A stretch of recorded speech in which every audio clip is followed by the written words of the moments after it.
dasar itu semua adalah sebuah trust, sebuah rasa aman gitu loh. Jadi apapun bentuknya coaching atau directing, mereka ikut. Nah repotnya kan kalau atasannya tidak memiliki emotional intelligence, kecerdasan emosi, pasti akan menjadi ancaman bagi banyak orang di bawahnya. Boro-boro dia mau tahu kapan waktu ngedirect, kapan waktu coaching, karena yang nerima aja si receivernya juga udah penuh dengan waspada gitu. Jadi aku pengen kalau dari sudut pandang aku ya Net ya, sebagai pemimpin, bahwa harusnya yang aku bangun duluan itu tadi itu rasa aman. Rasa aman ya. Rasa aman bahwa it's okay for you untuk bikin salah, it's okay for you have a mistake gitu ya. Nggak apa-apa karena di tempat ini kita sama-sama belajar. Bayangin kalau tempat itu tidak mentoleransi sebuah kesalahan, tidak mentoleransi proses jatuh dan bangun. Orang kan harus dituntut menjadi posisi yang sempurna. Oh itu tekanan. Nggak, kita mau modenya directing, mau modenya coaching, semua akan di-receive sama, dikunyah sama. Lu harus perfect. Jadi yang muncul adalah ancaman. Nah itu kalau aku ngeliatnya biasa di situ dalam menghandle coaching atau directing tadi. Iya.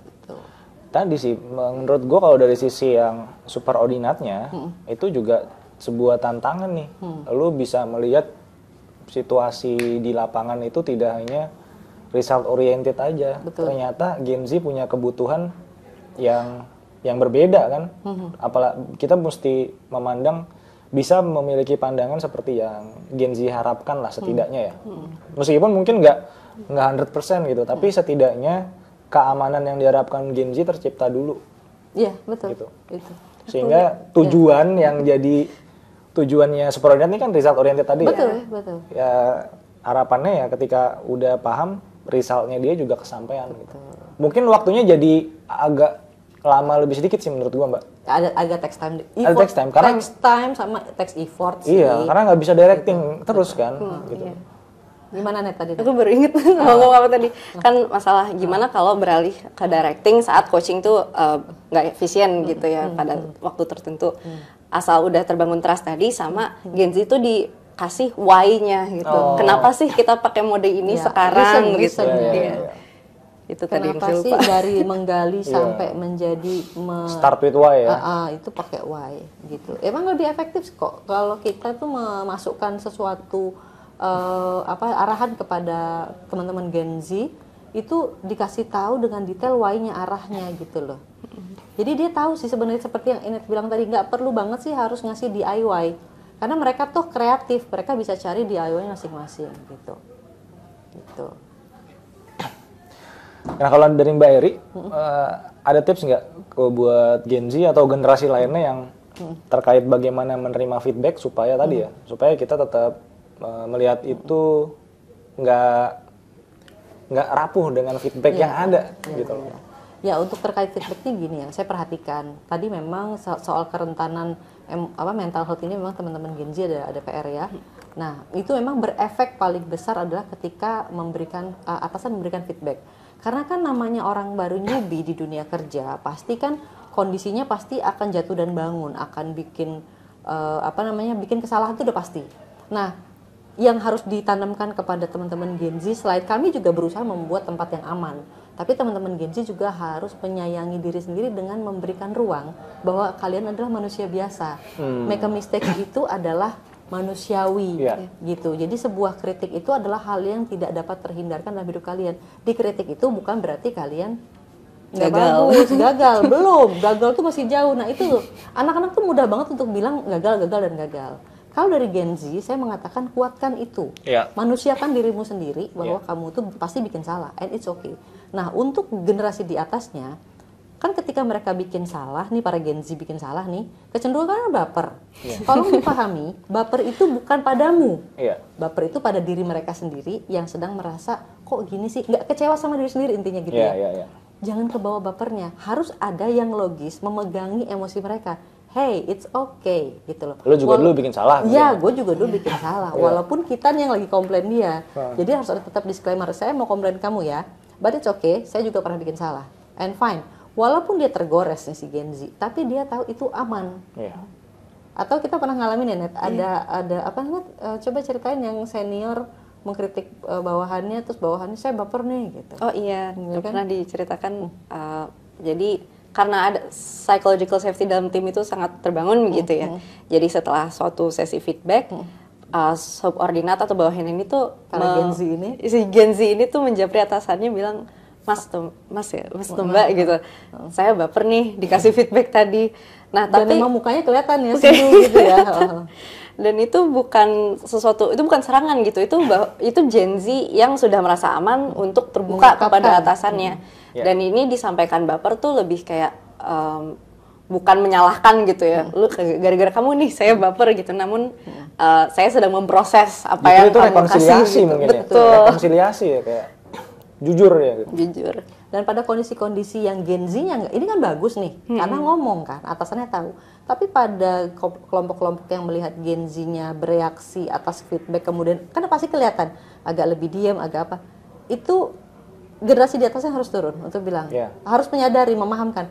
Kamu tadi ini ya, validasi, memvalidasi kira-kira perasaannya si Gen Z tadi. Kamu merasa bete ya tadi dapat feedback, it's okay loh, walaupun dia nggak jawab, oh enggak kau pasti gitu kan, langsung masuk tuh value, it's okay loh di feedback, ini manusiawi kok, nggak apa-apa, keep going gitu. Kalau sebagai atasan ngelihat kondisi begitu ya jajanin aja lah anak buahnya, apa kek, apa gitu.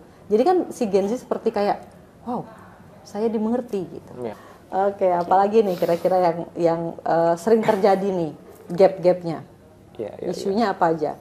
Oh iya, kalau gen Y-nya misalkan yang punya atau gen di atas Z-nya ya, yang punya salah, itu apa yang harus dilakukan, Mbak? Minta maaf lah. Minta maaf, mengakui kesalahan di depan Gen Z juga. Saya lihat Gen Z, Gen Y itu butuh fairness. Dia tidak suka. Ini dalam hal ini menurut saya keduanya sama. Mereka tidak suka otoriter, gitu. Mereka suka everyone is a human. Jadi equal itu mereka suka. Benar nggak? Betul. Jadi kita respect nggak? Coba kalian berdua X sama Y. Karena sebenarnya kan superordinat juga mungkin bikin salah kan? Mungkin bikin salah. Dan minta itu maaf, saya memupuk mengakui rasa aman juga bahwa atasan saya bisa bikin salah dan itu juga nggak apa-apa loh. Berarti apalagi saya gitu.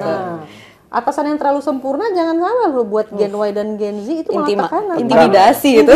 Walaupun dia nggak jahat ya. Iya. Gue pernah menemukan kasus-kasus atasannya baik banget, bosnya luar biasa sabar, pintar dan sebagainya. Tapi kok nggak bonding? Itu lama malah menciptakan jarak gitu. Malah tercipta jarak. Kenapa? Karena kesempurnaan itu membuat mereka seperti butiran debu di hadapan si atasan ini. Aku mah apa tuh? Aku mah apa tuh, remah rempeyek sama remah kerupuk gitu. Itu benar yang terjadi karena terlalu sempurna gitu. Nah jadi ya tadi ya, maksudnya kalau dari Gen Z juga harus paham tadi ya, bahwa dia adalah manusia dan dia juga mungkin di pekerjaan juga ada objektifnya. Objektif itu juga yang membuat kita jadi perlu melihat secara jernih gitu, bahwa tetap ada porsi yang kita tuh harus bangun untuk mencapai perbaikan dibandingkan yang sebelumnya gitu.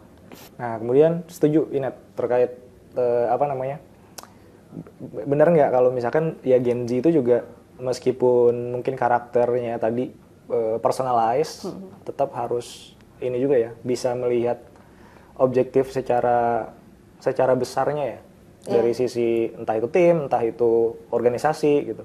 Ya, setuju sih, karena nggak adil juga ya kalau kita menuntut Gen Z itu harus dipahami gitu, tapi Gen Z-nya sendiri nggak mau membuka diri untuk memahami misalnya generasi di atasnya gitu.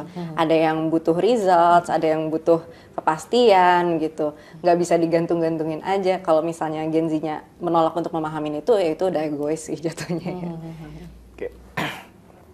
Jadi meskipun nggak one size fits all, tetap harus nyadari bahwa kamu tuh bagian dari sesuatu yang lebih besar gitu ya. Saya dalam perusahaan, part of gitu. Jadi in the end harus tahu gitu apa yang dituntut dari dia, dan nggak selama-lamanya apa maunya dia itu bisa diturutin gitu karena keadaan juga. Gitu. Dan kadang juga para Gen Z juga harus hidup di alam nyata ya, dunia nyata ya, bahwa hidup itu tidak semudah gambaran para DIY yang ada seliweran di media sosial atau di YouTube gitu kan. Yang memperlihatkan kisah suksesnya aja. Iya, kisah sukses aja gitu. Ini loh cara jadi pengusaha sukses. Itu kan seolah-olah DIY. Dalam reel 1 menit. Gitu. Dalam reel 1 menit. Perjalanannya kan nggak gitu.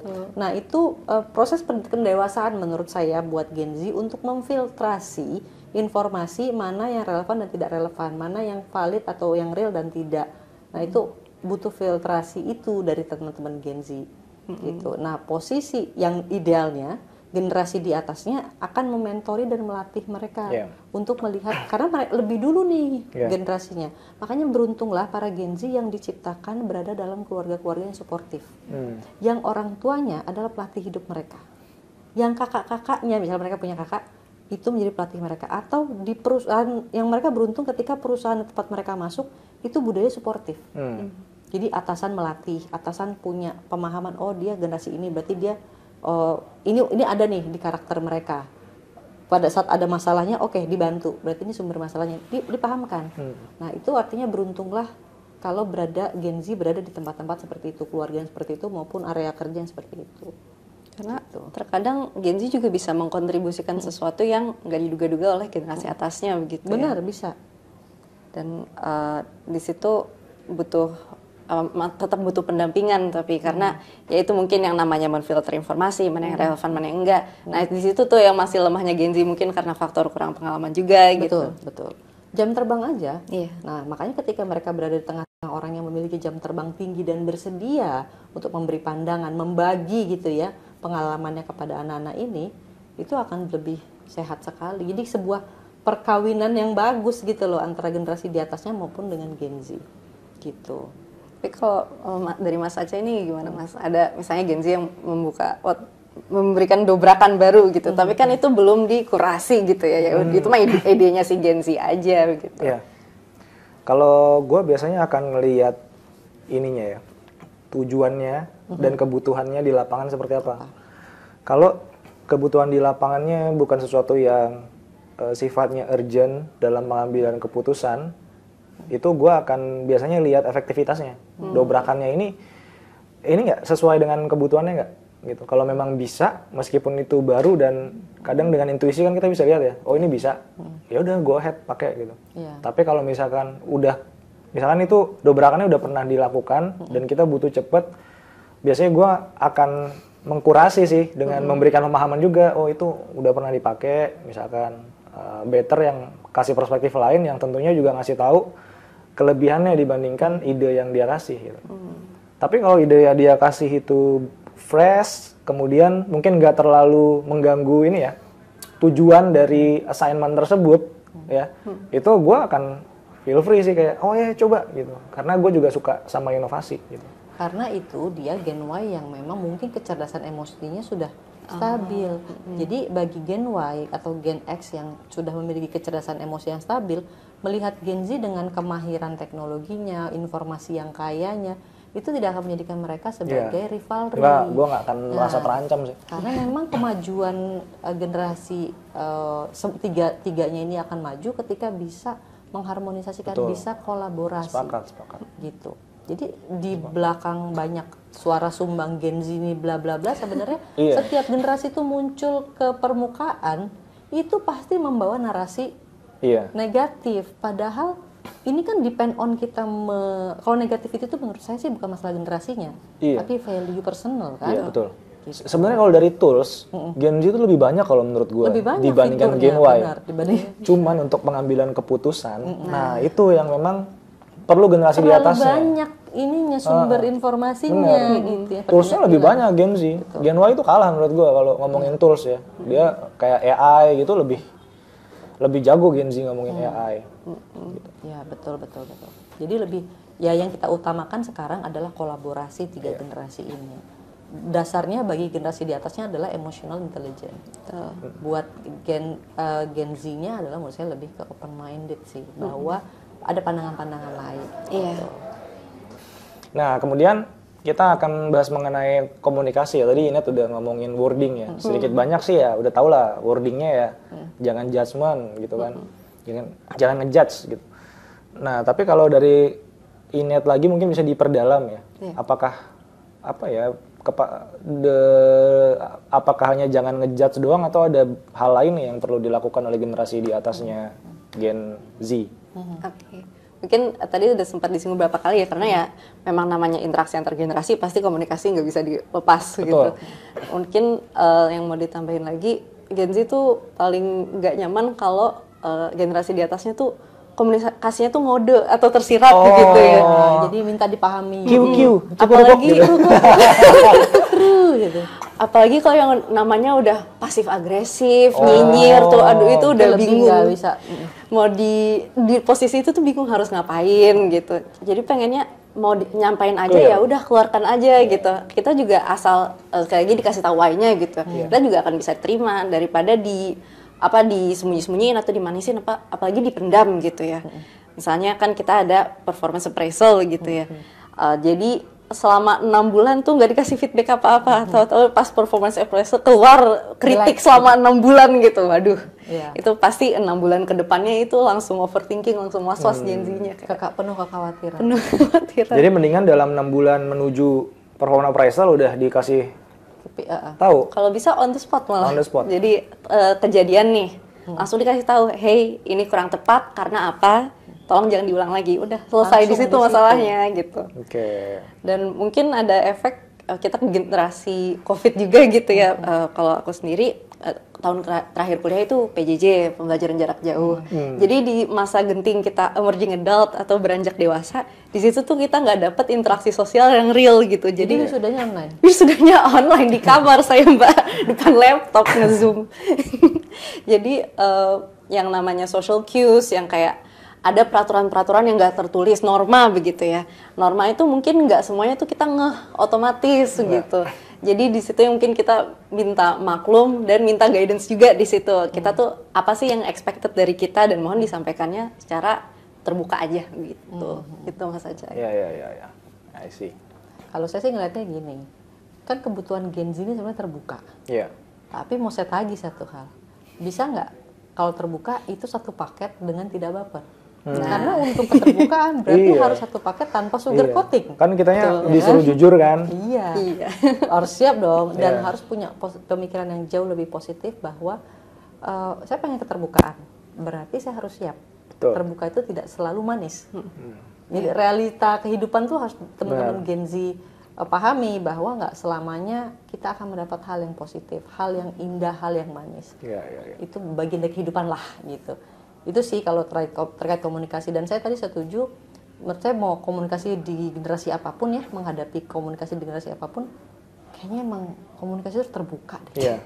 Gitu loh. Dan harus belajar untuk menerima keterbukaan ya tadi dengan paketnya. Iya. Gitu. Tebal muka. Tebal. Kita nggak ngelihat personnya, tapi kita ngelihat message-nya. Kalau kita fokusnya di message sebenarnya. Iya. Siapapun yang ngomong ya. Siapapun yang ngomong, kemasan apapun omongannya. Iya. If we find the message, kayaknya enggak deh. Iya. Kalau dari Mas Acai berinteraksi dengan Gen Z, gimana Mas komunikasinya? Ya kalau gua pribadi sih untuk pekerjaan konsultasi ya, kan kita kan konsultan pajak ya. Ketika ada hal-hal yang memang gue biasanya ngelihat ininya ya, kondisinya ya atau problemnya ya. Kalau misalkan memang ada sesuatu yang perlu langsung diluruskan, biasanya gue langsung take over. Apalagi kalau misalkan terkait dengan komplain, klien ada komplain gitu tuh biasanya gue langsung take over. Gue langsung dampingin gitu.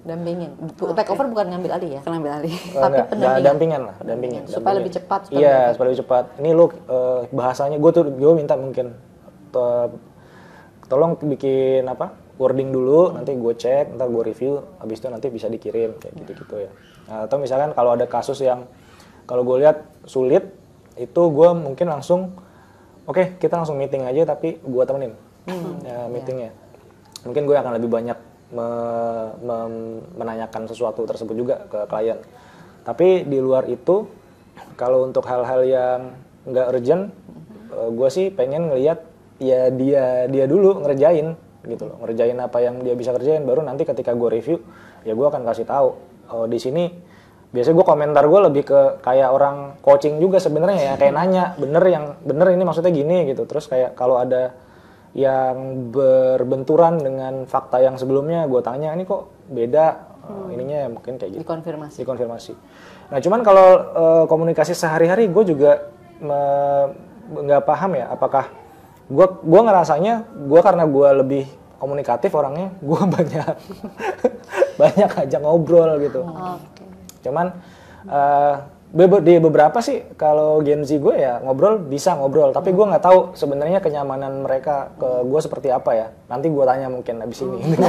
Saya dengan Mas Aceh apakah sudah nyaman dengan gue gitu kan? Gue sih berharapnya terciptalah kenyamanan itu ya, dan gue juga selalu bilang gue tuh sangat bisa memisahkan antara yang personal dan profesional gitu. Jadi once gue negur mereka atau kasih kritik mereka, itu nggak gue bawa ke kehidupan pribadi atau personal gue, enggak gitu. Tapi nggak semua orang bisa gitu loh. Berarti kan emotional intelligence-nya ya itu kan ini dulu. Juga kan butuh belajar juga gitu sebenarnya.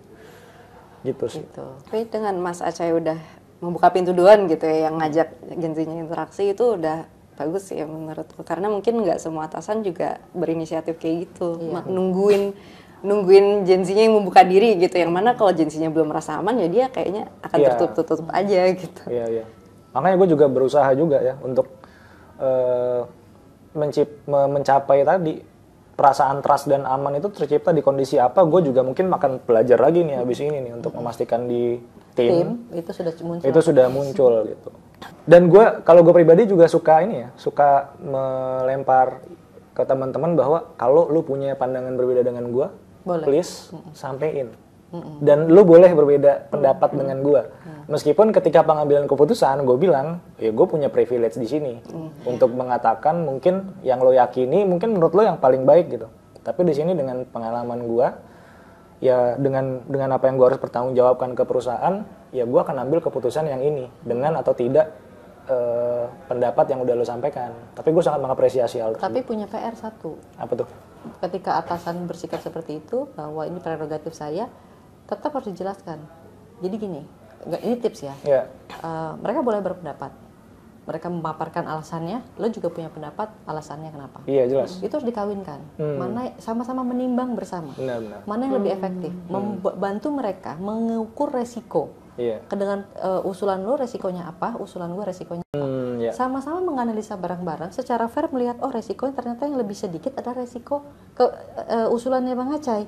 Jadi mereka akan fair. Jadi jangan pernah silakan membuat opini. Saya juga akan punya opini, tapi di end of itu tetap aja opininya itu opini atasan. Itu akan membuat rasa hilang. Tapi kalau ngajak pikir bareng, you punya opini boleh, saya punya opini boleh, sama-sama menunjukkan resikonya, atau bahkan mungkin dari opini dengan opini itu kemudian dikawinkan karena diajak pikir bareng, dilihat resikonya juga paling rendah, bareng-barang mutusin. Itu yang kita ambil. Itu akan membuat trust, kalau aku ngeliatnya gitu. Bener begitu Gen Z? Thank you Mbak Eri. Nanti ya mungkin di beberapa case ada yang sudah dilakukan itu, ada di beberapa case yang butuh keputusan cepat, jadi nggak tercipta diskusi tersebut, tapi akan jadi evaluasi ya buat gue pribadi sebagai pemimpin di dalam kerja tim. Ya. Jadi diajak berpikir untuk menakar resikonya. Itu proses belajar di situ. Gitu. Oke. Ya jadi kan intinya kalau dari diskusi kita, Gen Z itu harus memberikan kita harus memberikan guidance yang oke juga. Betul. Buat Gen Z, jelas, clear. Kemudian juga tetap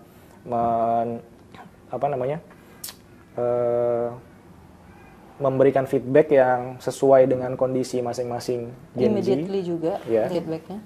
Cepat ya. Kemudian juga dari sisi, meskipun dari Gen Z-nya juga tetap harus melihat bahwa dia adalah sebuah bagian dari entitas yang lebih besar ya, kayak yang Anda tadi bilang, sehingga tercipta kondisi yang lebih titik keseimbangan lah mungkin ya antara Gen Z dan generasi-generasi sebelumnya untuk mencapai tujuan dari tim ataupun organisasi gitu.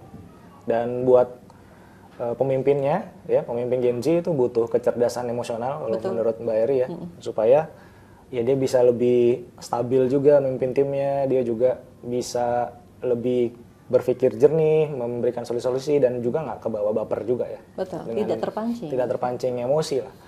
Karena tadi setiap orang mungkin melakukan kesalahan, termasuk ya pemimpinnya itu sendiri. Betul. Dan it's okay, karena kita human ya. Betul. Gitu. Dari Mbak Eri ada kesimpulan mungkin. Kalau saya dari kesimpulannya gini, sebagai orang yang bertanggung jawab di organisasi, tugas organisasi lah membuat suasana itu aman. Bagi orang tua, saya juga orang tua kan, mendidik Gen Z juga, bagi saya memastikan rumah tangga itu aman.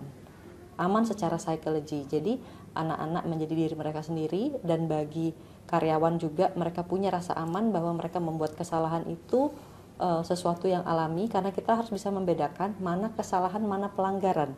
Ini take out dari founder kita. Kesalahan itu adalah sebuah proses trial and error yang memungkinkan saja niatnya baik, tapi karena kurang knowledge dan pengalaman orang jadi salah mengambil keputusan dan lain sebagainya. Tapi ada ranah pelanggaran, melanggar segala sesuatu yang sudah clear dengan sengaja karena untuk menguntungkan diri sendiri. Itu ada beda, pelanggaran dan kesalahan. Jadi yang dipastikan oleh pemimpin adalah membuat suasana itu aman secara psikologi, sehingga harmonisasi kerja antara generasi dan generasi lainnya itu berjalan baik. Dan yang paling penting tadi, dari pemimpin sampai di bawah itu harus mengupayakan selain rasa aman adalah emotional intelligence, kecerdasan emosi. Memastikan perbedaan yang ada itu adalah sebuah kekuatan, harus bisa diorkestrasi dengan baik gitu. Jadi nggak ada generasi yang lebih unggul, yang ada adalah bisakah pemimpin mengorkestrasi semua generasi itu bekerja dengan baik, saling menutupi kekurangan gitu. Kalau dari saya sih itu. Oke, tepuk tangan dong buat Berry. Kalau gitu sampai di sini dulu teman-teman podcast kita hari ini ya. Terima kasih banget buat Inet. Terima kasih. Berry, terima kasih banyak. Biasa di belakang layar, sekarang di depan layar. layar. Sampai ketemu di Humanisme selanjutnya. Dah.